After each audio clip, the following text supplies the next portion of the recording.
സ്ത്രീകൾക്കെതിരായ അതിക്രമങ്ങളിൽ ശിക്ഷ കർശനമാക്കാൻ തമിഴ്നാട് നിയമസഭയിൽ നിയമ ഭേദഗതി അവതരിപ്പിച്ചു. ശിക്ഷയും പിഴയും വർദ്ധിപ്പിക്കും. സാമൂഹ്യ മാധ്യമങ്ങൾ വഴിയോ നേരിട്ടോ സ്ത്രീകളെ ശല്യപ്പെടുത്തുകയോ ഭീഷണിപ്പെടുത്തുകയോ ചെയ്താൽ 5 വർഷം തടവും 1 ലക്ഷം രൂപ പിഴയും ശിക്ഷ ലഭിക്കും. നേരത്തെ 3 വർഷം തടവും 10,000 രൂപ പിഴയുമായിരുന്നു ശിക്ഷ. കുറ്റം ആവർത്തിച്ചാൽ 10 വർഷം വരെ തടവും 10 ലക്ഷം രൂപ പിഴയുമാകും.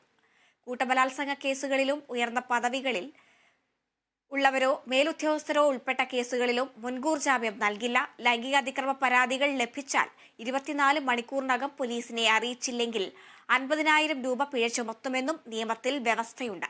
വിദ്യാഭ്യാസ സ്ഥാപനങ്ങൾ, ആരാധനാലയങ്ങൾ, സിനിമാ തിയേറ്ററുകൾ, ഹോട്ടലുകൾ എന്നിവിടങ്ങളിൽ CCTV നിർബന്ധമാക്കി.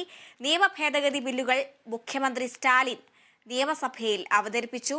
അണ്ണാ യൂണിവേഴ്സിറ്റിയിൽ വിദ്യാർത്ഥിനി ബലാത്സംഗത്തിനിരയായതിന് പിന്നാലെയാണ് സർക്കാർ നിയമം കർശനമാക്കുന്നത്.